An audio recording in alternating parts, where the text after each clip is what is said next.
आगे चलते हम लोग क्या कर रहे थे, वही जो करते कहते और सुनते आ रहे हैं कि ध्यान में ही ज्ञान है।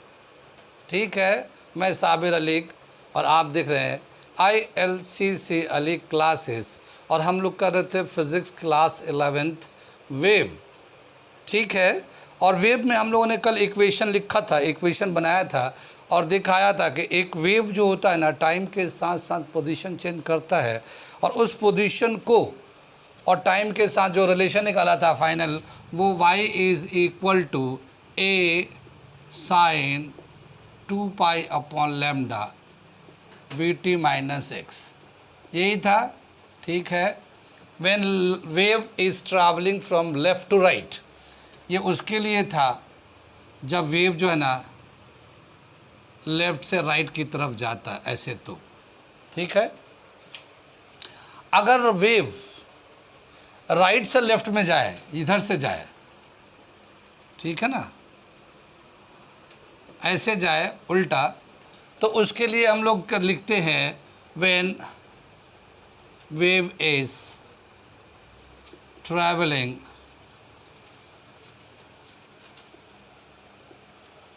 From right to left, then it can be written as y is equal to a sin 2 pi upon lambda BT plus x। ये प्लस में हो जाएगा, ये जब लेफ़्ट टू राइट जाता है तो ये माइनस में x आता है, और राइट टू लेफ़्ट होता है तो प्लस में x आ जाता है। ठीक है,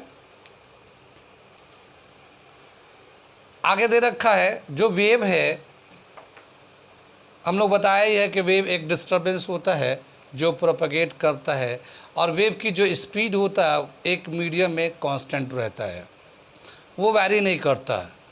हाँ, वेरिएशन के लिए हमने काफ़ी कुछ बताया है कि इन पैरामीटर पे वेव चेंज होता है, जैसे टेम्परेचर चेंज हो रहा है, डेंसिटी चेंज हो रहा है, ह्यूमिडिटी चेंज होता है, या उसकी वजह से दूसरे और पैरामीटर चेंज होते हैं, तो उसकी वजह से वेव के स्पीड पे इफ़ेक्ट होता है।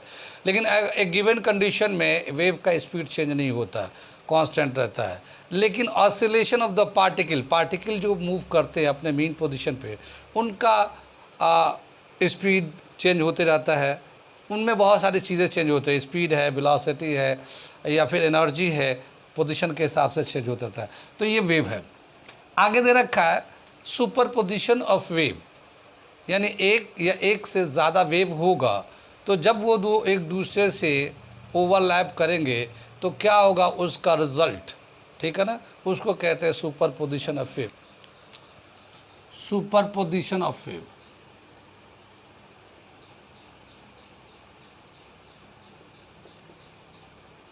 Superposition of wave. ठीक है ना, जब एक से ज़्यादा वेव आते हैं अलग अलग डायरेक्शन से, जब ओवरलैप करते हैं तो क्या होगा, रिजल्टेंट एम्पलीट्यूड क्या होगा, तो उसको हम लोग लिख रहे हैं, उसको दिखा रहे हैं। ठीक है, व्हेन टू और more than two waves overlap to each other, then the resultant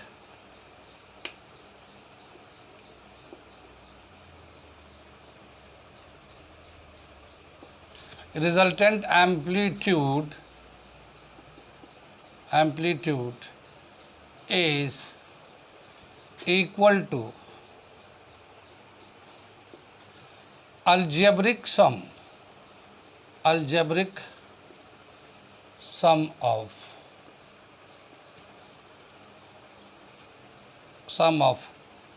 individual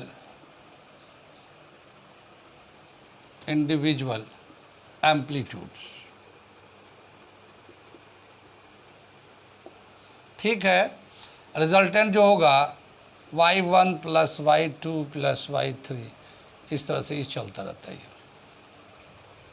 यहाँ पे क्या मतलब एक दे रखा है, जब दो या दो से ज़्यादा वेव होंगे तो उनका जो एम्पलीट्यूड होगा वो उनका रिजल्टेंट जो होगा वो अलजेब्रिक सम का मतलब ये है कि कोई वेव ऊपर की तरफ जा रहा है, कोई वेव ऊपर की तरफ जा रहा है, ओवरलैप करेगा तो रिजल्टेंट ज़्यादा हो जाएगा।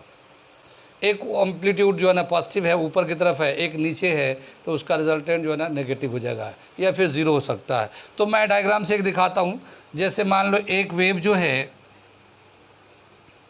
ये इस तरह से जा रहा है, इसका अपना एक एम्पलीट्यूड है, A1 ले लेते हैं, ठीक है ना।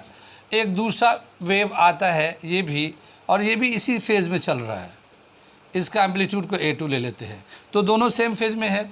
जब ये आपस में ओवरलैप करेंगे तो इनका जो रिजल्टेंट एम्पलीट्यूड होगा वो थोड़ा बढ़ जाएगा ऐसे।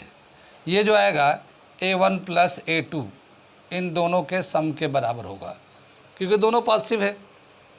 लेकिन अगर मान लेते हैं हम लोग एक कुछ इस तरह से है, एक वेव जो है ये ऐसे जा रहा है, ठीक है, और एक वेव जो है दूसरा हमारा ऐसे जा रहा है, उल्टा, ठीक है। जैसे ये ऊपर है एम्पलीट्यूड A पॉजिटिव में है, और ये जो ना A2 जो है ये नेगेटिव, उल्टा हो गया। जब ये ओवरलैप करेंगे तो इसका जो रिजल्टेंट एम्पलीट्यूड होगा वो ऐसे ऐसे आएगा, जितना डिफरेंस बचेगा वो आएगा। अगर दोनों बराबर हो तो ज़ीरो हो जाएगा बिल्कुल, ठीक है ना। तो इनका जो रिजल्ट होगा, इनका डिफरेंस, एक पॉजिटिव ले लेंगे एक नेगेटिव लेंगे, जो डिफरेंस आएगा उतना एम्पलीट्यूड बच जाएगा। ऐसा भी हो सकता है कि दोनों बराबर हो तो ज़ीरो हो जाए, तो इसका रिजल्टेंट बिल्कुल स्ट्रेट लाइन हो जाए। तो ये वो अलजेब्रिक सम का मतलब, algebraic sum of individual amplitude, सबका एम्पलीट्यूड का सम करके लेंगे तो, ठीक है ना। कितनी बात समझ में आई। तो ये दो दे रखा है, अगर दोनों कंस्ट्रक्टिव, इसको हम बोलते हैं कंस्ट्रक्टिव और इसको हम बोलते हैं डिस्ट्रक्टिव ओवरलैपिंग, ठीक है ना। तो इसको हम लोग ऐसे ही बोल सकते हैं, दो नाम दे सकते हैं। एक बोलते हैं कंस्ट्रक्टिव ओवरलैपिंग और दूसरा है डिस्ट्रक्टिव ओवरलैपिंग, ठीक है ना। कंस्ट्रक्टिव और डिस्ट्रक्टिव बोल सकते हैं इसको। आगे चलते हैं हम लोग, रिफ्लेक्शन ऑफ वेव, इसे मिटा दे रहे हैं हम लोग।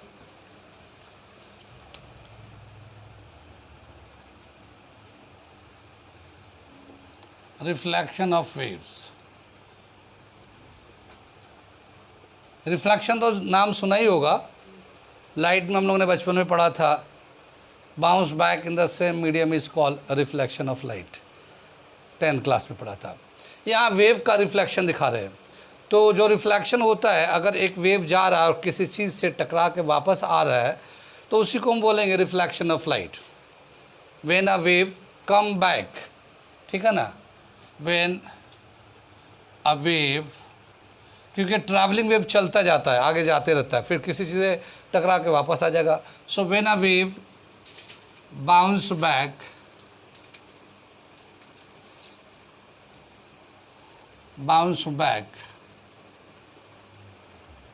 in the same medium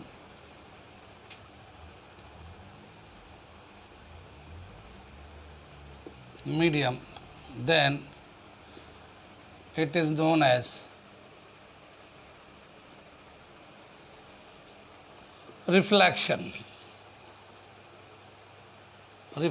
of wave, ठीक है। रिफ्लेक्शन ऑफ वेव जो है अपने नेचर ऑफ रिफ्लेक्शन की वजह से 2 टाइप्स के हैं, ठीक है ना, 2 टाइप्स ऑफ रिफ्लेक्शन।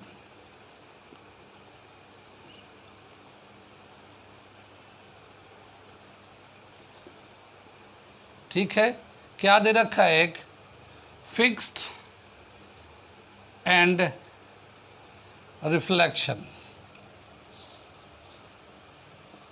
ठीक है, और दूसरा होता है free and reflection, free and reflection. इसको ऐसे ही बोल सकते हैं, reflection by fixed and reflection by free and, या फिर fix and reflection, free and reflection, ठीक है ना। आगे चले हम लोग,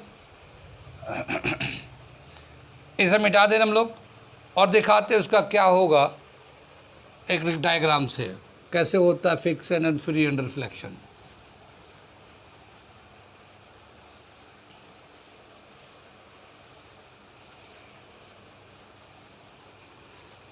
एक वेव है, सपोज करते हैं हम लोग फिक्स्ड एंड का देख रहे हैं हम लोग, पहला जो है ना फिक्स्ड एंड रिफ्लेक्शन।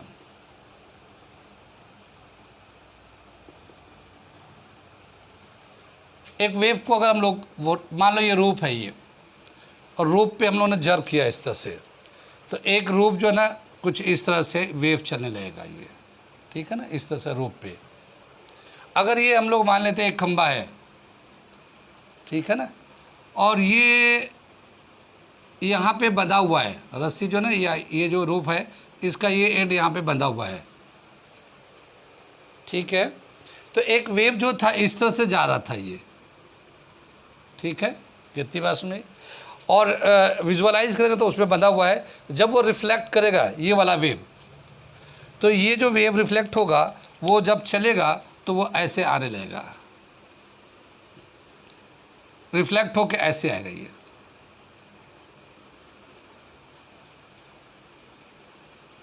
ऐसे जाने लगा रिफ्लेक्ट होके। कितनी बात समझ में।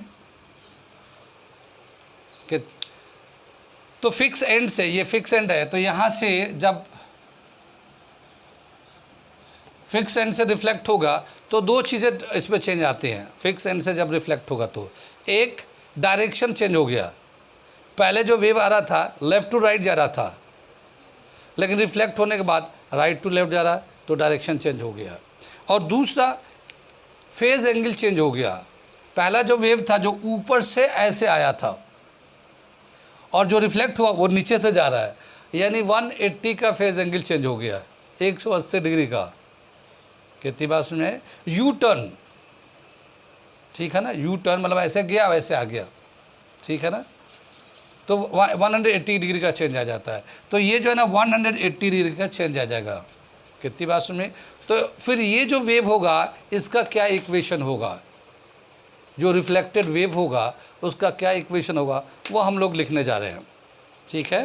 कितनी बात सुन में क्या दे रखा, when the wave travelling from left to right, when the wave is travelling from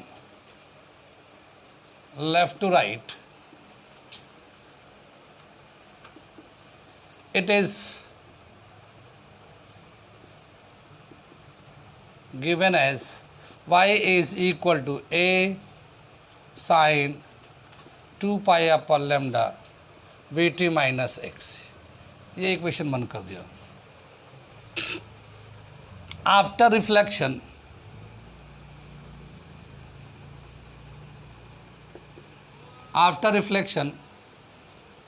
it has a phase change of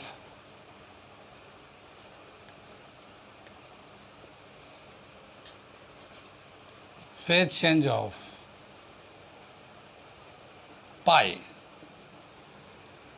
an angle of 180 degree का चेंज आएगा। यह रिफ्लेक्टेड है, उसका जो एंगल चेंज होगा वो पाई का चेंज आ जाएगा। So y dash is equal to a sin 2 pi upon lambda vt minus X plus pi angle इसमें और जोड़ेंगे, ठीक है ना। तो हमारा एक आइडेंटिटी दे रखा है इसमें, sine pi plus theta is equal to minus sine theta, ये एक आइडेंटिटी होता है, ठीक है। कैसे माइनस हो जाता है ये तो जानते ही हम लोग, first quadrant, second quadrant, third quadrant, fourth quadrant, after school to college, ये तो जानते हैं। पहले वाले में सभी पॉजिटिव होते हैं, दूसरे वाले में साइन पॉजिटिव होता है, तीसरे वाले में tan पॉजिटिव होता है, बाकी सब नेगेटिव होते हैं। और चौथे वाले में cos पॉजिटिव होता है।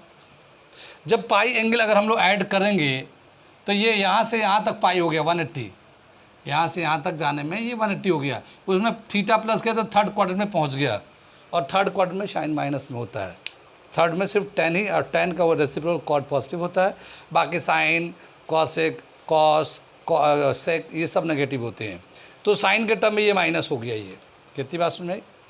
तो ये जो हो जाएगा, ये पाई प्लस करेंगे तो ये तो माइनस हो जाएगा, और साथ ही ये वेव जो उल्टा आ रहा है तो इसका रिजल्टेंट वेव जो हो जाएगा हमारा वो आ जाएगा y dash is equal to minus A sine 2 pi upon lambda V T plus X. ये आ गया हमारा वी टी प्लस एक्स, यानी पाई की वजह से तो ये साइन चेंज हो गया, और डायरेक्शन की वजह से ये जो माइनस था वो प्लस में आ गया। कितनी बात सुन में? तो रिफ्लेक्शन बाय फिक्स एंड का हमारा ये इस तरह से इक्वेशन आता है। रिफ्लेक्शन बाय फिक्स एंड से एक वेव जो जा रहा है वो तो इस तरह से दिखाते हैं, और फिक्स एंड से रिफ्लेक्ट होके आएगा तो एक फेज एंगल पाई का चेंज आता है, डायरेक्शन का चेंज आता है, दोनों को इंक्लूड करते हैं तो यहाँ पहले माइनस हो जाता है और ये डायरेक्शन प्लस में आ जाता है। ठीक है, अब अगला देखते हैं reflection by free and. Free and से होगा तो फिर क्या होगा? रिफ्लेक्शन का इक्वेशन रिलेशन इसे समझ में आ रही है? मिटा दे इसे। रिफ्लेक्शन बाय फ्री एंड, ठीक है, फ्री एंड देख लेते हैं। ये एक सपोज करते हैं कि हमारा कोई पोल है और इसमें एक रिंग लगा हुआ है, ये रिंग है, ठीक है ना, ये रिंग, बहुत सारे रिंग बंधे होते हैं और इससे एक रोप बंधा हुआ है। जब इसको जर करेंगे तो इस पर भी एक वेव बनेगा, और ये जो है ना वेव जो है ना ऐसे होते हुए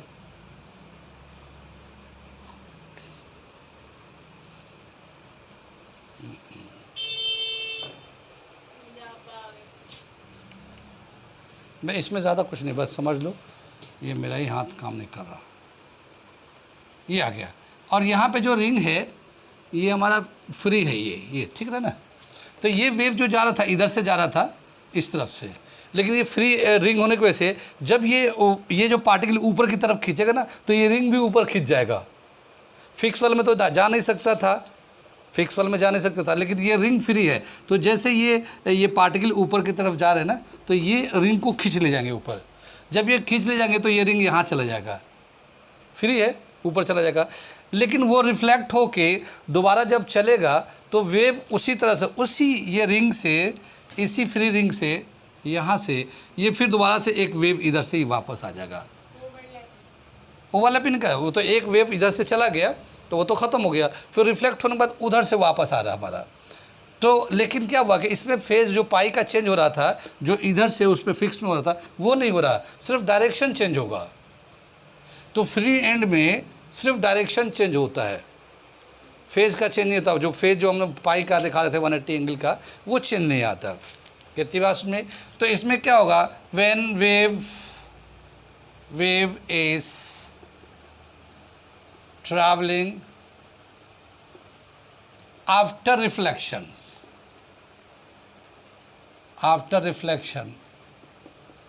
it can be given as